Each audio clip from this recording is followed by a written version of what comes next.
I? So lovely to be here. Thank you for coming. And I'm so looking forward to hearing what's going to be said today. And indeed, with the whole 2-day events, we've got 4 of these sessions in total. And hopefully most of you would have signed up for them. But it's themed Snakes and Ladders because in these last few months, we're seeing opportunities and challenges magnified like never before. Lockdown has showed us what we are lucky to have and what we should be grateful for, as well as creating deeply difficult situations for individuals and families everywhere. The arts sector is in dire emergency mode, and the Welsh Government are just about to start to, well, they're going to listen to the issues, but at DAC we have not stopped for 1 minute trying to push the issues that affect us as disabled people through this pandemic. Nobody at DAC has been furloughed. We've just continued on, and we've actually made more opportunities using these sort of platforms to connect and share our work. And it's just been wonderful to see. We're pulling together and addressing the challenges we're all facing. It's not easy, but we have achieved an awful lot of memorable events and brought artists together. But we need you to keep on talking to us. If you've got any ideas about issues that we need to be addressing in these sort of events, please do get in touch. I'm going to hand over now and enjoy the day, and I'll see you in the Zoom later. Thank you, Ruth. So just before we start, I'm going to give you a brief introduction. I will when I open the right file. So Grace Quantock is a DAC member. She's somebody I've not met before, but we recently changed our way of working. And since I've become the National Officer for Creative Tech and Combined Arts, I met Grace in the first group meeting that I held on Zoom, not long after lockdown, actually. And like a lot of my members, we've so far only been able to meet on Zoom, but that's one of the ladders, in a way, that has inspired the theme of this event. And the event is designed to build and build on that theme until eventually we're looking at the challenges as opportunities. So that very first meeting, we had artists from South Wales Valleys, North Wales, West Wales, and Mid Wales. There's no way we'd ever have got together for a 1-hour meeting if we'd have had to do that in person. It just wouldn't have worked. So, you know, welcome to the new world. And I have heard maybe people are getting a bit bored of Zoom, but I hope this event will help you to re-engage and recognize the opportunities that we have. Think about the 1918 pandemic. There was no Zoom. Medical science was at a completely different stage, and people had to rely on newspapers to know what's going on, assuming their papers were telling them the truth, and they had to write letters to people to stay in touch. So I think we should feel lucky to have this amazing technology available to us. And I feel lucky too that Grace has agreed to speak at this event. She's a very fascinating artist and probably has the very best autoresponder on her email that I've ever come across. I would encourage you to visit Grace's website, not now, when you have some time, because it really shows you the breadth of things that she's involved with and what a trailblazer she really is. Her work's been featured in The Guardian, The Metro, the Institute of Welsh Affairs, Literature Wales, and The Unexpected Shape. So, with no further ado, I will disappear and hand over to Grace. Thank you so much, Rachel, and thank you, Ruth, and thank you for having me here today, and thank you everybody who's attending and spending some of your Wednesday with me. I'm deeply honoured that you're choosing to spend some time and energy with me in this work, and thank you for the compliments. You can, of course, visit my website at gracequantock.com. I am slightly delighted by and slightly quailing at the idea of an avalanche of emails that I'm now going to get the autoresponder, but you know what? If it's good and if it works for people, then that's absolutely fantastic. Emails from people such as you are always welcome. This is why I'm so glad you're here. So yes, today I'm going to be talking to you about how we as artists can work in a trauma-informed way through and with creative technologies. So thank you for joining me in considering this. Trauma is a big topic at the moment as we're talking about in lockdown. We've all been thinking about the impact of the pandemic and the impact of the isolation people have been experiencing, the grief and the challenges, and the fear and the uncertainty and the shifting, the huge shaking of the systems that many of us have relied upon, or especially many people who perhaps are living more outside of marginalized life have been relying upon. And this has brought to consciousness, I think, an understanding of exactly how much mental health is impacted and can be impacted, especially when many people were, managing some level of mental health difficulty through coping strategies like perhaps going to the cafe for the day and seeing somebody, perhaps touching into some support at the library. And, during lockdown, all of that became kind of crunched down. And so people started, there was often, I think, people realizing how very much they might have been relying on our external structures, which then became inaccessible. On the other hand, we then have people who, like me, were finding it difficult to work outside the home, or when we do work outside the home, it comes with challenges and structural inequities and difficulties in moving and accessing different spaces. And then how, as we say, there's snakes and ladders, this has been able to be a ladder, and I've been able to speak to you here today. But again, as I say, it does raise the idea of trauma and then how we process, meet, work with that trauma, touch into it as artists. Because as artists and creative technologists working with through arts, this is how we're relating to the world. And this is how we do our work and our avenues for what excites us and what matters. So I'm really excited talking about it. So just to let you know from the standpoint I'm coming, I am a psychotherapeutic counsellor, a writer and a non-executive director. I work across health, social care and human rights. My work is embedded in the collection, the processing, understanding and sharing of story and the intersections of systemic justice and the creative arts.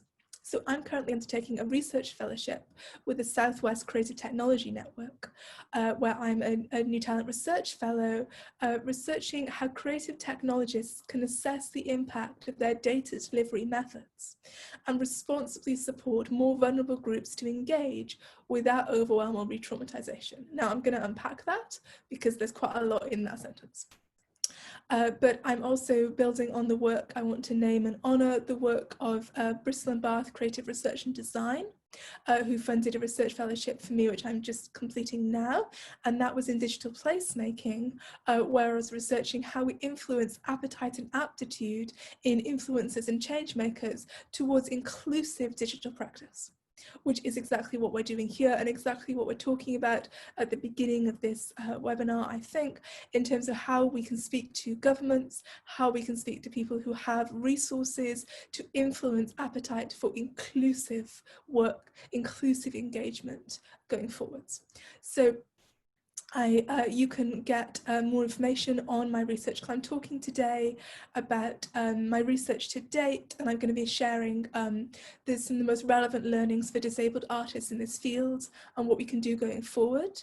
But the research is ongoing. So you're welcome to stay in touch with me. You can follow me on Twitter at Grace_Quantock.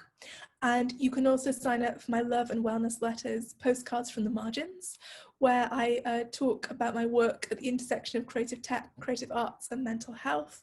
And in there you also get my pre-appointment pep talks, which is a 10-day audio coaching. So if you have any dates on the calendar which are scary or anxiety inducing, the pep talks will talk you through some simple, accessible, inclusive mental health managing techniques and coping strategies to help you handle anything that's upcoming, whether it's something you're excited about, like I was excited to talk to you today, or whether it's something that you have some anxiety over. That isn't actually the Twitter, I'm afraid. I'm just going to put in what the Twitter is, although possibly I should have that Twitter. like maybe I should get postcards from the margins. So I'm Grace_Quantock on Twitter, and then Postcards from the Margins is my newsletter, which you can sign up at the bit.ly link or on gracequantock.com. There's Postcards from Margins in the nav bar, just to clarify that. So so starting with how we unpack what we're looking at here, starting with what's the challenge? Why do we need to think about trauma in our art? And you know, I have seen some beautiful examples of disabled art, of creative technology art, and I've also seen some things which, when I saw them, I thought, wow, where is the content warning on that? What's going on with this? So, for example, there was something fantastic that I saw images of. It was an art gallery where there was art as traditionally on the wall, but if you held your smartphone in front of it and looked through a smartphone, what you would see is the image is actually fragmented, shattered, and then went into the air and became like a murmuration of birds and became 3D, and then actually started to move around the room. Now, we may see this, and it is as fantastic, engaged, you know, where there is the line between observer and art. At what point there, if we're moving in relation to the shifting artwork, you know, how much are we actually becoming a part of it? These are beautiful, playful, immersive experiences. And, you know, I responded to them just seeing a video of people looking at them. And, you know, and that wasn't a great response, it was a trauma response in me. So, you know, there was one certainly where there was a figure, and then the figure dissolved and turned to ash and disappeared. And I just thought, wow, you know, I really hope that was content warned, because if I was somebody, you know, I mean, I'm just mentioning here, we're going to be talking about trauma, so I'm mentioning topics like grief, suicide, trauma, abuse, loss. You know, I'm not going to give any graphic details of anybody's story or anything, of course, but I'm just letting you know there is that overarching here because of the nature of what we're speaking about. And, you know, when I saw the image, I thought, gosh, you know, if somebody were looking at that had suicidal ideation, for example, if they had a dissociative disorder or experience, you know, how might that impact? And, you know, when I've spoken to some people about this, they very much, the sense has been something that very much put the audience response, the audience who have trauma, at a distance. And I've said, well, you know, of course, anybody can always, and, you know, of course, we can never know. And, you know, it's always going to be we can never know, it's always going to be somebody. Ooh, it's a bit, what's happening there in that process? When somebody might have raised with us that actually our work could be significant and potentially challenging to people who are carrying a heavy trauma load. How do we respond to that? You know, if our first response is to say, oh, if that I can't do anything about it, or, you know, can't help everybody, you know, this reminds me, like, I was in a training institution at one point, and I'd asked about an accessibility issue as a wheelchair user. And the response was, and this is an ableist response, just to content warn that, and the response was, wow, of course we can't do everything for everybody, because, you know, there was a town in California, wasn't there? And they dropped all the curbs for the wheelchair users. And then the visually impaired complained. I'm so sorry, there is a huge amount to unpack in that. But don't worry, I've got time. You and I will sit down and we're going to do this. It's great. You'll love it. So yeah, gently working on that, holding. But there can be this sense, and, you know, I know that I can do it too. I can, when looking at something which perhaps I don't have a lot of experience in, or can feel, you know, very vast, and the numbers of people with trauma we're talking about is vast numbers, which is hard to hold. It can be really easy in ourselves to notice that we kind of go, well, actually, that's not me, that's not mine to hold. I'm the artist, I make the art, that's the viewer. Or, you know, it's impossible for me to know. I'm making things for most people. Of course, some people it might be not be suitable for. And, you know, we can have these engagements with them. But what I'm interested in is what happens in our dynamic as an artist when this occurs. What happens to our process? What's happening with that distancing? What's the layer of what intersects that with us as disabled artists? because how might we then be othering somebody else, and what's happening there? And then how does that impact with our artistic integrity? So how does that impact with us as an artist, and what feeds into our work? So, you know, for example, I've also seen some video games, or immersive film experiences and VR experiences, which, you know, looked very playful and immersive. And when I first saw some of them, I said, why are you trying to induce psychosis in my clients? We all work very hard. We really do. And there you are, sending things out, not thinking that they might have an impact. Why do you do this to us? We're all tired. Come on.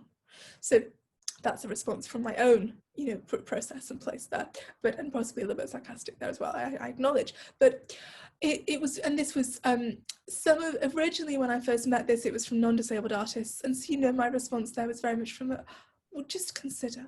But then looking into it further, I, you know, started to notice a process that was happening with creative technology, where there's almost a sense where we are playing and exploring and engaging in the access, and what we can create and augment, and how that mirrors our own experience of creating and augmenting with assistive and adaptive tech. But what seemed to be missing for me was the trauma piece. And, you know, if you have examples of where this works, please feel free to drop them in the chat. I'd love to see them. And if you have examples of where this might be missing, places where this conversation needs to be drawn in, where there's a gap, also please feel free to share with them in the chat or with me afterwards, because I really think this is an ongoing conversation for our communities. And in terms of my work and research, what I'm seeing is that our capacity for containment as individuals, I believe, is being outpaced by data. And by data, I mean this in the broadest sense. So data in terms of story, visual images, information, movement. What if we can understand and codify and capture it, then for this purpose I'm calling it a level of data, obviously like in the broadest sense. But then it also, you know, the question arose to me, what counts as data? Because some people said, you know, that's not data, we can't really capture that. You know, something, for example, as pain is so subjective, you can't call pain data. So, well, this is a great question, but I'd really like you to let the people who made the pain scale know that. And you know what, like, can we please tell the Department of Work and Pensions that we can't quantify something as subjective as pain? Because I think at that case, probably all our lives would get easier if they would stop trying to quantify something as subjective and as lived and as amorphous and slippery and immersive as pain or suffering or difficulty. Because my goodness, did they try and quantify and minimize it and put it in a box and score you on that box? Yes. But so actually, you know, we live in a society in which our pain and suffering and trauma is already being quantified. And I know this from my work in psychotherapeutic counselling. When I was working in placement and when I volunteer, we often have to use the core 10 or core 30 scale, which is an assessment where you actually have boxes and you have to ask people, you know, how often in the last week have you laughed? How often in the last week have you felt able to talk to somebody? And it literally adds up to a score. Now, I tend to work with clients in terms of this is a snapshot of a moment. This is just, you know, this is just a Polaroid of a moment for us. It just captures something, we let it be held, and we keep on working and doing our work. But, you know, especially for funders, there's definitely a sense where there's a belief that pain can be concretized and can be held, which is a great question. And I feel that the difficulty of suffering, I mean, it's massively increased in the pandemic. It's massively increased, of course, and is increasing as we're seeing the increasing polarization of our society, and as we're going to see, you know, more and more climate breakdown. And we need to be able to hold the understanding, the information, also our pain, to be able to reflect and process, because we can't reflect and process on that which we can't hold in mind or hold in heart or hold in body, so that which we can't contain. So often I see this process of understanding and reflecting being oriented in the audience. So as an artist, you know, we offer something, and we ask the audience then to be able to pick up what they can of it and sit with it and hold it and process it and interact with it and go on a journey with us with it. But the journey exists in them as well as in the art. And, you know, this reminded me in beginning my research of when I see disturbance oriented in the individual. So we're actually seeing this now in terms of the government's approach to weight loss. This is going to be a content warning for fat phobia here, not from me, from the government. And, you know, various very clever people have been saying, well, I'm just quoting of them, that we're locating, although I'm putting it in these research terms, we're locating in the individual, which is which is a much more systemic issue. So people's weight and their relationship to it is related to many issues, including societal things, including access to resources, so many different aspects. It's not as simple as just attempting like a level of self-denial, and there's also a great deal of problematic with the idea that that's actually even a healthy way or a good way to even attempt this. But what we're seeing, I think, is that a global problem and a government problem where they haven't acted, or as they mentioned, that they could have acted sooner, they didn't feel that they picked up early enough. I'm trying to be very polite here and say and just carefully, because you know, these very sensitive issues. But now what we're seeing is something being oriented in the individual, that suddenly it's our fault, that we need to not have that biscuit, and if we do, then that's it. Like, and this happens a lot, especially with marginalized bodies, and we see it often in disability. You know, I turn up, well, you didn't tell us you had a wheelchair. What if you told? We would have got the ramps, wouldn't we? But we have, and suddenly it's located in my body. That my disabled body is the issue, and I'm sure this is familiar to many people. I don't belabor this point. But then I wonder, what might we be mirroring of that? And if somebody has a difficulty with our artistic output, at what point is it their responsibility to not come towards it and to say, actually, you know, that doesn't feel safe for me? And where's our responsibility as artists to have an awareness of that process? So I often notice, I've seen that people have been trying to give technology to audiences, or bring art and digital and audience into a space where it all intersects. But what I haven't seen a lot of is working with creative technologists and artists working, in creative technologies, to understand, develop and respond to first our own as the artist, and then to our audiences, our intended audiences, capacities to contain and to process. So before I move on, I'm just aware that I can't see because we're in webinar mode. Can I get some just touch in? Is this making sense? Do we have any questions? And because from this I was going to go into a little bit more detail about the research itself that I'm doing and how this might impact how artists might want to think about this, things that we can do. Can I get a little bit of a sense of where we are?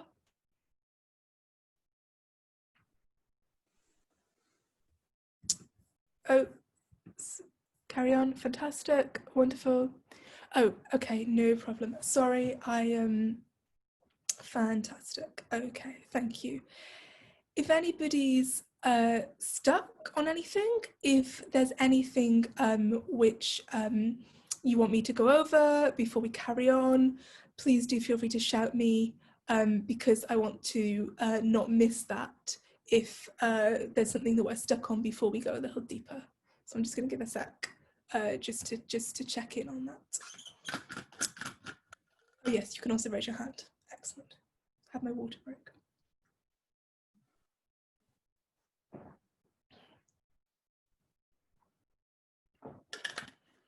Okay, so nobody's shouting, but if you do, let me know. I just need to move this over so I can actually still see the chat, because I just realised it was hidden behind my notes, which isn't the most helpful. So better. Such a delight to be here with you all. Thank you so much. Hurrah. Okay, so I came to this research from my client work. So my specialism in psychotherapeutic counselling is working with clients with complex trauma and multiple marginalised or oppressed identities. And so often my clients sit at the intersections of multiple marginalised identities. And, you know, can experience, I have clients, I work internationally, and it was interesting to experience, to learn really about the rise of Trump and his government through the lived experience on the ground, the embodied data, the stories shared with me from majority marginalised, from people from marginalised identities who I work with, and it's certainly impacted. It's certainly an interesting way to witness the rise of a movement. And also noticing then how, as this continued, clients started more and more, and we started working with and developing methods to and ways of thinking about titrating their experience of taking in media. Art media, social media, traditional media, how they started to navigate what's triggering, but also titrate it. Now, this isn't simple because, you know, sometimes sometimes I've spoken to people about this and they kind of think, oh, they say, is it exposure therapy? So like, you know, somebody doesn't want to read, for example, about, let's take an example, they don't want to read about domestic abuse, for example, because it might be triggering for them. So do you mean that they kind of gradually read more and more? No, that's not what I mean at all. I don't do exposure therapy. I know people do it. I'm sure it's very helpful. It's not something I'm trained in. It's not my modality at all. And also, we can't assume that when people are titrating, when they are working out their appropriate dose of whatever the art or media is, we can't assume that with a heavy trauma load, the appropriate dose will be a small one, because it might not. Sometimes people who've experienced trauma, for example, an attack or survived rape or abuse, may actually feel the need to take in large amounts of media about that. Sometimes that can feel like it gives some context to the experience. That surrounded by other narratives or representations of this, they aren't alone in the only one that's felt this. Sometimes, especially if it's in a story or in some kind of narrative, whether it's a visual narrative, as long as it has like a level of completion in it, which most of our art does, I believe, even if it leaves some questions, which of course we do. We often stay with that, with what's wondered about, that thematic question that we have to live alongside. Like Rilke said, you know, learn to love the question, because the answer cannot yet be given to you, and you live your way into the answer. Even so, you know, most things, I think, have some level of an arc or some level of a movement, the journey that the audience goes on with us. And people may be seeking a level of resolution, especially if we didn't get a resolution in our own trauma. There's some work from Carla McLaurin, who writes about seeking resolution from trauma in a parallel to an initiation. It's not in any way to say that trauma is initiatory, but that there can be parallels, that initiation can take us into new language and experiences. But of course, initiations are consensual and hopefully done at the right time by the right person in the right way, whereas abuse is not any of that. But it certainly can expose us to things which we were unaware of before. For example, if somebody's never been hit and then they get hit, that somebody hits them, they are then exposed to the experience of that, which is a traumatizing, abusive experience. But in this context, it's a new experience, and there may be a sense of trying to shut down to stop it happening again. I don't know if this is making sense. It's possibly a bit of a wider question. I'm just going to pause a second, look in the chat, because I think we've got a response.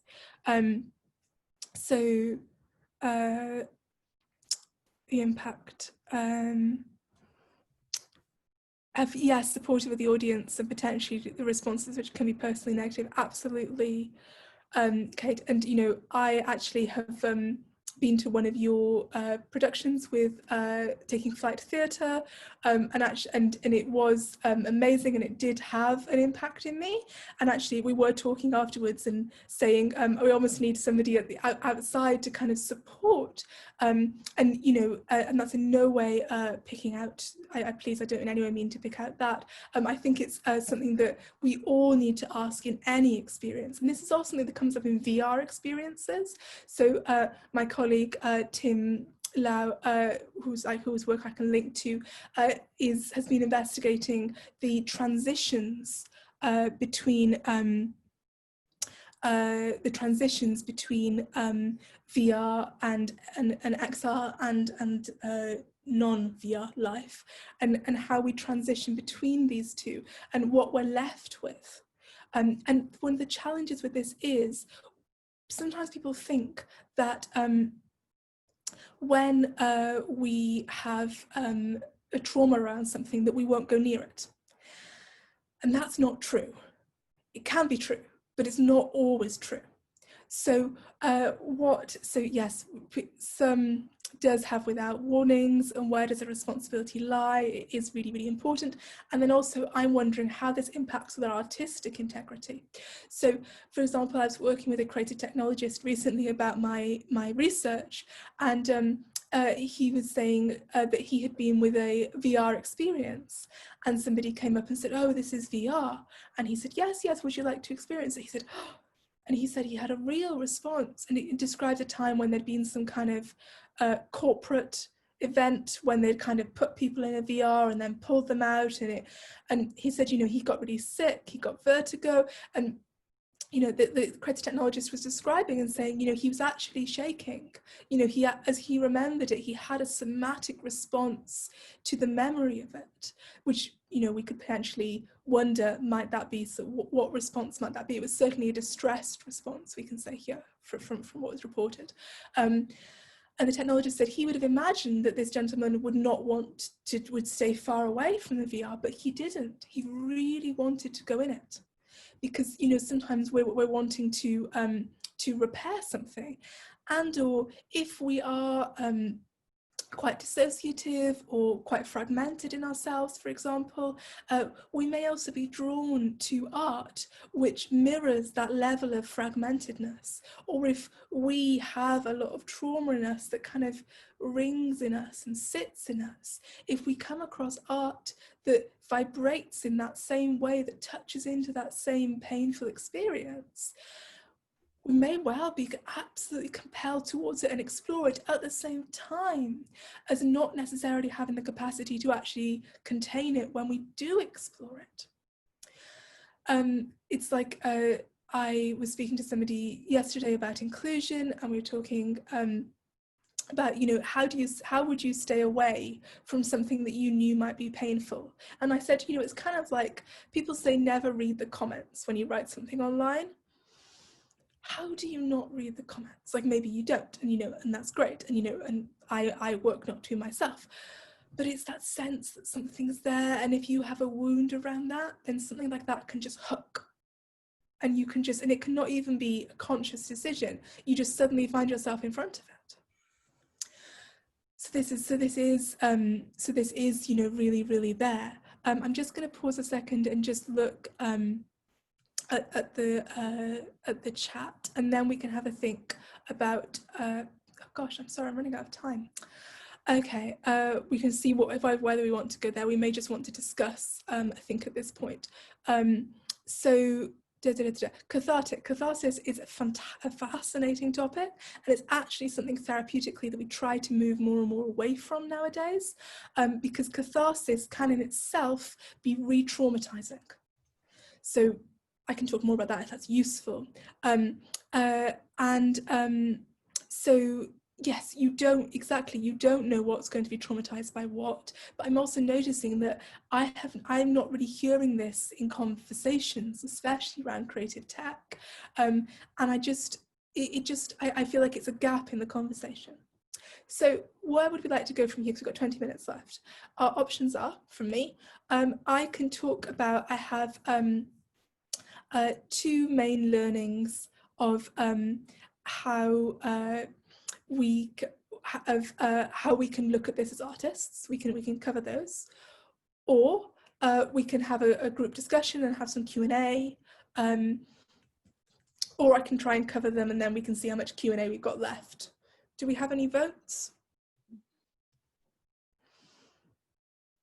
Any thoughts? And yeah, absolutely, Kate. No, yeah, cathartic work like that also, I really respect your decision. And the idea of cathartic words also assumes a level of stability in the client, the audience, I believe, because you have to be able to the body has to be able to contain the cathartic release.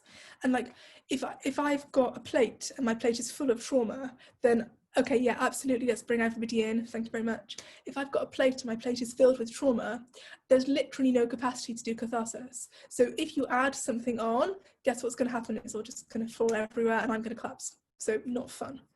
But yeah, I think it is a great conversation to be having. Hello, everybody.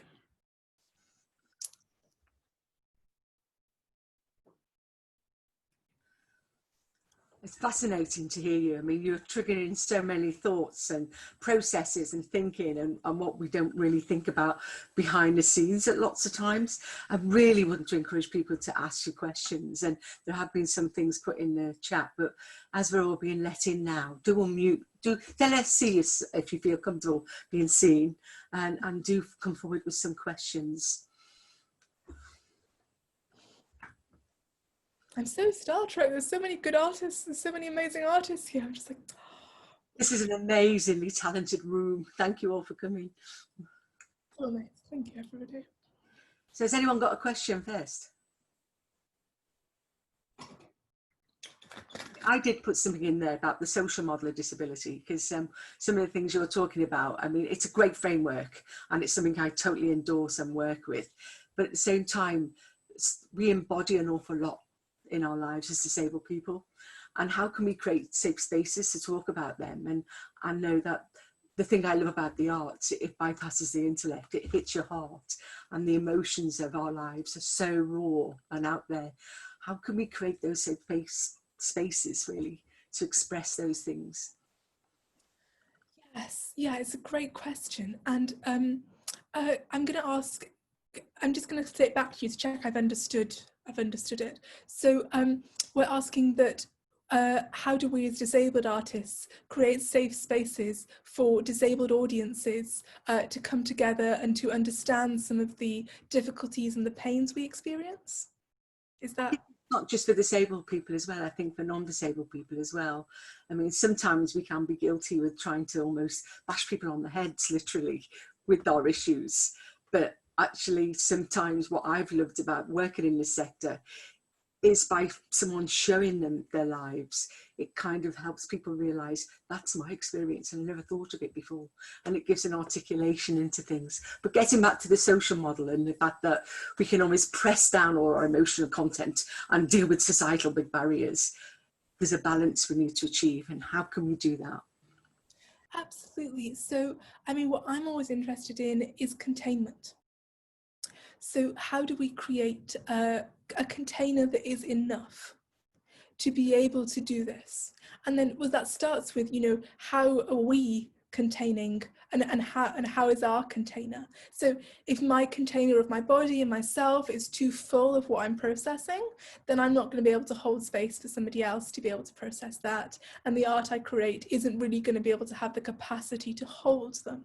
It's that working from the scar of me rather than working from the wound of me. This is actually just what I was teaching about yesterday. I was commissioned by Literature Wales and the Royal College of Psychiatrists Wales to teach a workshop which is called There is a Charge for the Eyeing of My Scars, marginalised voices writing about pain and possibility. So this is exactly what we're talking about there. But so I look at the containment, how am I a container? What am I holding? What container am I creating? And then in terms of the social model, thank you. It's from a Sylvia Plath poem. Susan said that they like the title. There is a charge for the eyeing of my scars. There is a charge for the hearing of my heart. It really goes. There is a charge, a very large charge, for a word or a touch or a bit of blood or a piece of my hair or my clothes. So it is one of my favourites. And that's just a very, very small part of it. It's called Lady Lazarus, Sylvia Plath. And so, yeah, with the social model, I guess maybe because I, come from a therapeutic background and practice as a therapist, I never experienced the social model as, although I'm totally going to think about it now you've said it, I'm fascinated by the idea. I didn't experience the social model as quashing the emotional or our felt sense, though I have seen people experiencing it that way. My sense more was that often I'm working with people where the issue would be oriented in them and their body in a medical model sense, whether that was through disability or through, we don't know why you're so anxious. I mean, the fact that there's loads of kind of abuse throughout the family that nobody ever mentions, but they're the anxious one. Fix them, stop them, because actually they're showing a symptom of something wider. And so the model was to actually orient responsibility where it lies, and some of that is and some of it is noticing where the systems have caused us ourselves to grow folded, or to grow in a way that was painful or stifled, so we don't have the capacity that we should have. And then how do we ourselves repair? How do we first ameliorate that? So we need to sometimes create external containers to hold us. So that's like why I teach creative therapeutic writing and journaling. I've actually got a workshop on Saturday where I'm teaching the basics of my creative therapeutic journaling work, because then we're using journal as an external container, which can also, feed into art as well, because then we have our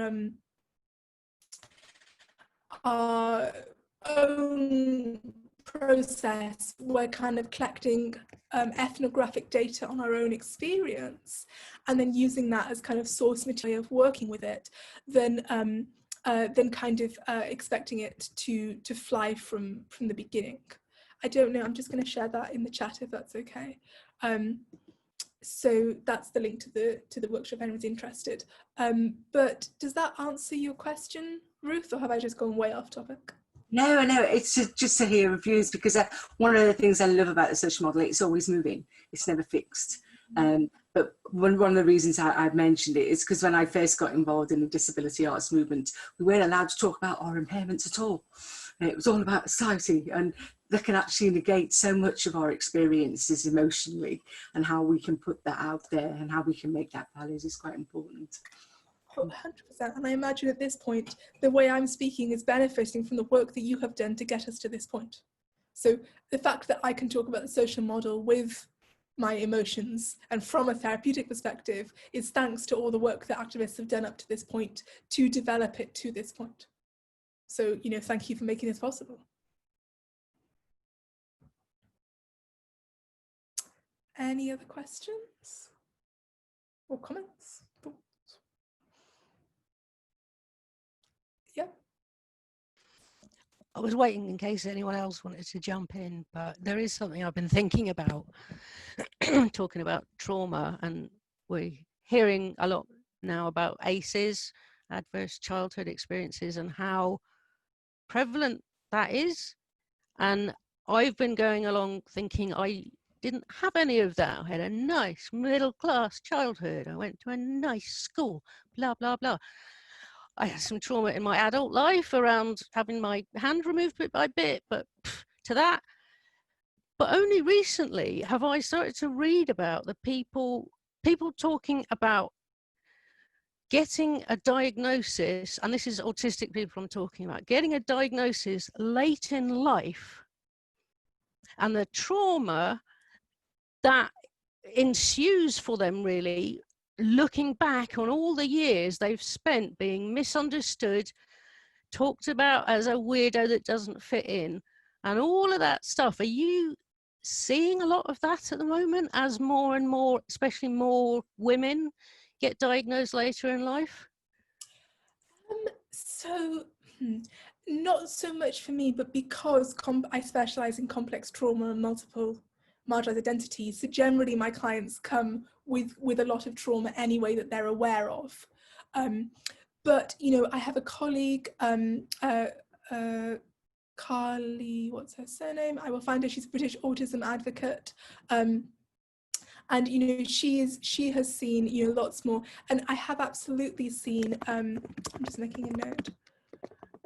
I have absolutely seen the difficulty that can occur, because it can be incredibly disruptive. It can really make you look back. It's a little analogous to me when people have an understanding, or they look back and they experience that there was childhood sexual abuse, because you then look back and you go, well, what happened there?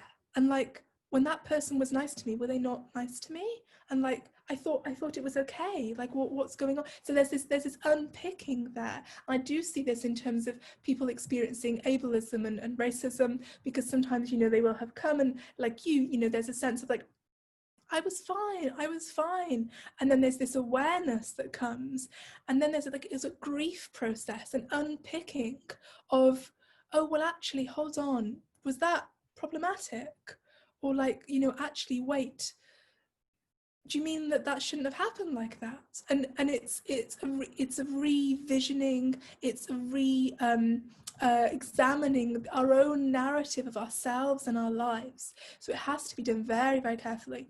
And I was asked to collaborate on a online resource guide recently for disabled people who perhaps can't access therapy or don't want to or aren't in a position to. And one of the people working with me said, oh, and we'll talk about, you know, the social model, and we'll talk about disableism, and we'll talk about, I said, what?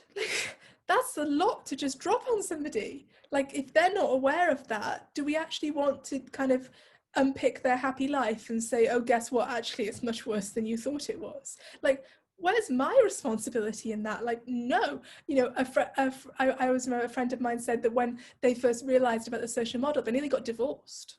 Like they looked back at their relationships and went like, what? So this is not small stuff.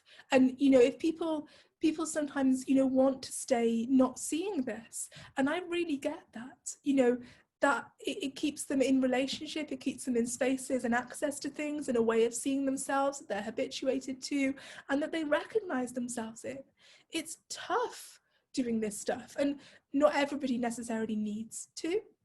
But if, like you, when you do, it also, on the one hand, a lot crumbles potentially, because you look back and all the things you thought were happy actually perhaps weren't so happy. But on the other hand, a lot of the stuff that was often oriented in you as an individual, it's just you being weird, it's just da da da. All of that actually is not suddenly, actually it's not just you. Actually, you're part of a much wider community who also experience these things. And so there's that liberation from that responsibility and that guilt and that feeling of otherness, but then you sometimes get another feeling of otherness because of your family and or the relationships you understood in one way you now have to re-understand in a different way. So it's definitely something which is occurring and something I have worked on. I hope that speaks a little bit to that. Yeah, Thank you. And I'm kind of thinking about this a lot at the moment, because we're starting to change our terminology in a way. We used to be a kind of used to talk about disability art, and then we started talking about disability and deaf art, and now we're starting to talk about disability, deaf and neurodiverse or neurodivergent art. There's a bit of a grammar issue about that, but you know, we're starting to try and fully embrace those people that maybe didn't feel like they belonged in the disability world. So it's just something that's on my mind a lot. But we've got 4 minutes, so I'll be quiet. Just maybe somebody else has got a question or a comment they'd like to come back in. I'm here if anyone has anything they'd like to share.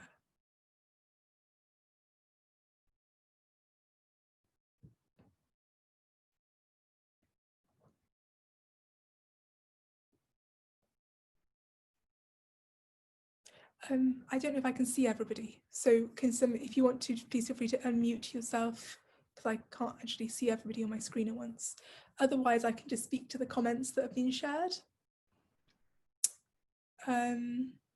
So yeah, I really hear one person shared that, you know, because I had so many degrees, I thought I was okay.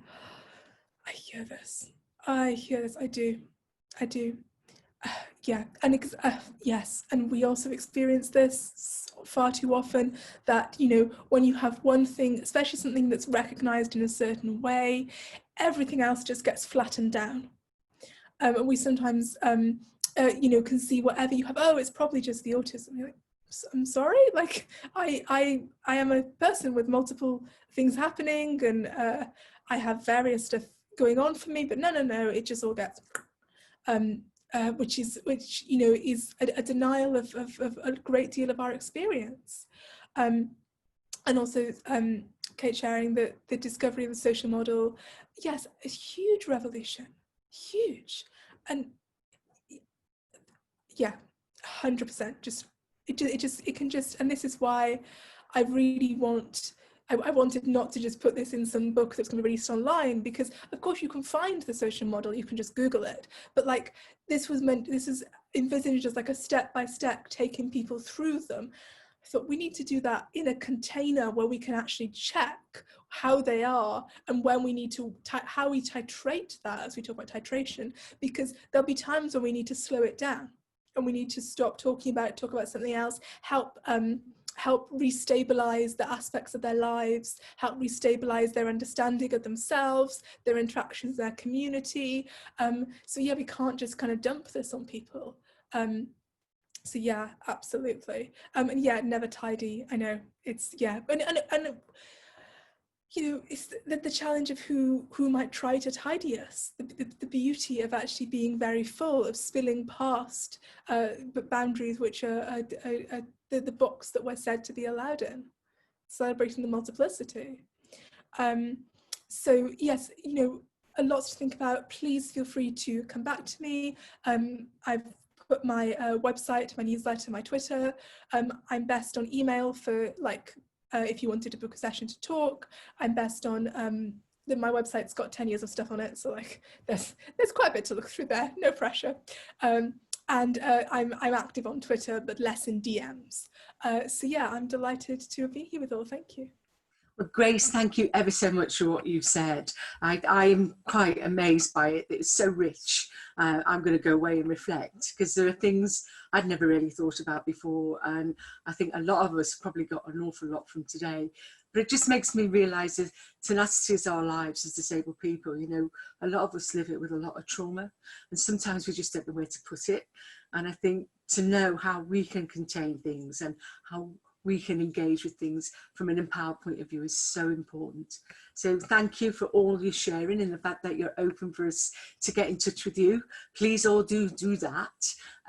We are going to have a break now for an hour before the next session at 3 o'clock or 4 o'clock, sorry. But can we all do a thank you to Grace, and thank you for Rachel for doing this great get together talk.